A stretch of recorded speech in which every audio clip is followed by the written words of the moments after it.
Hey, this is Axis. Now that you're at Townhall 3, new to clashing, you're going to need to know how to build your base. What are the tips, the strategies, the things that you need to look for? I'm going to walk you through a home base and a war base and show you how to put them together, and also show you some video on common mistakes that players have made on their bases and the impact of those mistakes so that you don't make them as well. So let's go build some bases.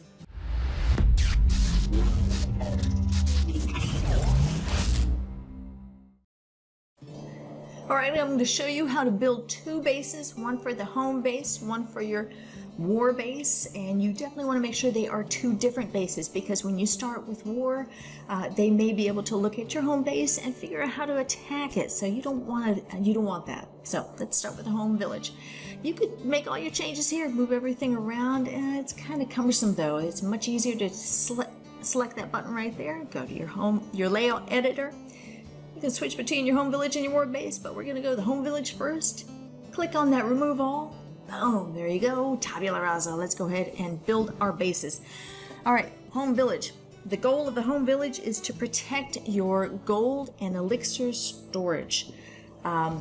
You don't want to give away any loot. You want to make sure and keep all of that. I'm going to speed through here and kind of talk over it. Especially if it's embedded deeper, it's going to take longer and harder for whoever's attacking you to get to it.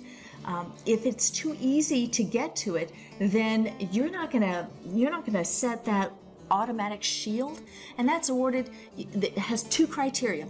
Number one, you have to have at least 30% destruction on your base, and number two, at least a third of that army of whoever's attacking you has to be used and deployed. If not, I don't know if it's happened to you, it's happened to me before many times where you're attacked 6 times in a row and every one of them is getting loot. I'm showing you an example right here. I set my base up so it would be easier to take down. Sure enough, did not set that 30% level, so I was attacked and hit 6 times in a row. It really is frustrating, so you don't want that. Okay. All right. Let's see. We have a base right here. So I've embedded 1 gold storage and 1 elixir storage, but gotta have the other 2 to take care of, so we're gonna put them 1 on each side. There we go. All right, now all of the defenses are within walls, and they can reach around to all of the storages, gold storage and elixir storage. That's what you want. Now it's time to place the clan castle. Gotta move it a little bit. Your best defense actually of this whole thing is a filled clan castle. So if you can join a clan and then request troops right before you log off for the day to get some defensive troops, just request defensive troops, that is actually your best defense. Don't put it down here, down below, because see how it's just reaching a few of your defenses and just touching just 1 or 2 of those storages? Not even getting close to the other one. You want to make sure that it protects as much of the base as possible. The mortar is your second best defense if you don't have anything in your clan castle, so that's why it's embedded in the center. All right, so let's go ahead and fill around with everything else that we have here. One thing I did want to note while I'm filling it all the way around, don't put all of your gold mines and collectors on one side, mines and storages on one side and your elixir on the other. It may look nice and pretty, but who cares about what looks pretty? Just think about it. If you are working on your walls, so you need a lot of gold, and you hit a base that has all of your gold on one side and the elixir on the other, and you're just going for the gold, just grab the gold and go on the next one. That won't set the automatic shield, and you don't want that to happen to you. So, do you see how I'm spacing around? Gold, elixir, elixir, gold, elixir, elixir, gold. So kind of vary them, toggle them back and forth so that you're not hit with that non-automatic shield. So here we go. All of them are placed. Last thing to place on a base are your traps. In Townhall 3, you just have 2 traps, and they are bombs.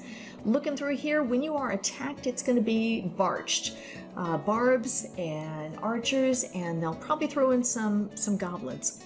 So when they drop them all, they're going to congregate at the storages, or not storage, the collectors. Like the goblins will come down at the collectors. So as they congregate there and they're going to move from one to the other, they're going to walk over where those bombs are, and then they'll be set, and boom, you blow up a bunch of them at one time. So that's a beautiful place to place those. So here we go. Here is your home base right here. It's a good base. It's not a mirror base, but that's not your goal when you are putting a base together.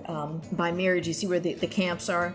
I don't really care if it equals one side versus the other. You just want a base that works for you to protect up your loot. So there you go. When you're done placing everything, always check your view walls. Press that view walls. Looks good here. Let me show you an example. I'm going to pull something out and press that view walls again. Look at that. That's a hole. You never ever want a hole within the walls. Definitely don't. So always get in the habit of doing it now. Put that back over there, because that's just an open invitation to just scour your base, and you don't want that. So there we go. Always select scout view. That takes out all the traps, and this is what it looks like when someone is scouting your base. And you can also, here's the photo view right here. Take a quick picture of it, show it to your friends. You're playing Clash Clans, woohoo! Anyway, there's your home base. Save it, good to go. All right, let's go on to the war base now. All right, I'm gonna go ahead and remove everything here. Let's go ahead and build it bit by bit. Now, the goal of the war base is way different than the goal of the home base. Home base is to protect your loot. The war base is to protect the town hall, because that gives the attacker a star. If they can take down the town hall, that's 1 star. Get to 50%, that's 2 stars. Clear the entire base, that's 3 stars. So you want to try and make them work for it. So that town hall is going to be embedded in there. Okay, here I've placed the defensive troops first. Then the town hall will go right smack down, right down below, so that it's protected, and each of the defensives on the inside will be able to reach it. And the clan castle, you want to make sure that that's on the inside too. I've seen them when they're on the outside, and you don't want that, because at the Town Hall 3 it's kind of hard. There's not much there, not much padding around it, but if troops are drawn out of the clan castle, it's going to take a little bit longer for the troops to get to, wherever it is, so that they can be taken care of. And I'll show you an example of that in a second here. So here is the shell of the war base right here. Okay. Now, do you see that area right there that the mortar has? That shaded area in front of it? When you are being attacked by ground, a good strategy is to send the giants in to work on the walls, and then archers behind. So you want to make it harder for that to happen. So put the storages in front. The storages are by far the highest hit points out of everything, so it's going to take forever to bring them down. So here I have them around them all, but I'm taking that one that was right there, and I'm going to move it down below and protect that defense right there, the cannon, so that all of those are, that one's protected as well, in addition to the ones above. Okay, now let's go ahead and fill in. And for a war base, it doesn't matter the what's in your gold or elixir. Nothing's going to be stolen from you. It will not impact what you have. It's just kind of provided by Supercell, whatever. It's just there. So don't worry about it if it's on the outside. Okay. Okay, there you go. Again, this is not a mirror base, but you're not going for a mirror base. You are going for a base that will hold strong. So that's a good base. The last thing to place are your traps.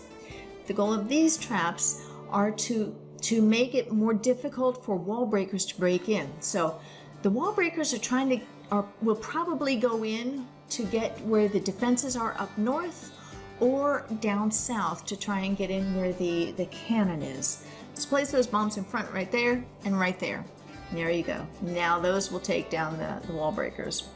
Okay, last thing I wanted to mention, I've seen a lot of bases that take the builder hut and put it over in the corner. And for Town Hall 3, Town Hall 4, 5, and 6, maybe 7 as well, don't do it. That is just an invitation to have an easy way into your base. For example, look at this attack that I did. This is actually on a Town Hall 4. I was Town Hall 4 attacking this base, but it gives you an idea of why you don't want to do this. The barracks and the builder hut are over to the edge, so I was able to draw out the clan castle, pull them over to the corner so that I could bring them down without being harried by the cannons or archers or any other defenses. It was a freebie. You don't want to give freebies to whoever is attacking you. You want to make it harder for them to attack you. So keep everything together so that defenses will be able to hit anything coming up against your base. All right, always check your walls, make sure it's good. Do scout view, make sure that looks good. There we go, got your war base right here. So now you have a home base, you've got a war base, and you are good to go. Take these ideas as you go from Town Hall 3 to Town Hall 4 and 5 and 6 on up. Good luck, and I hope to see you on the battlefield one day. Bye-bye now.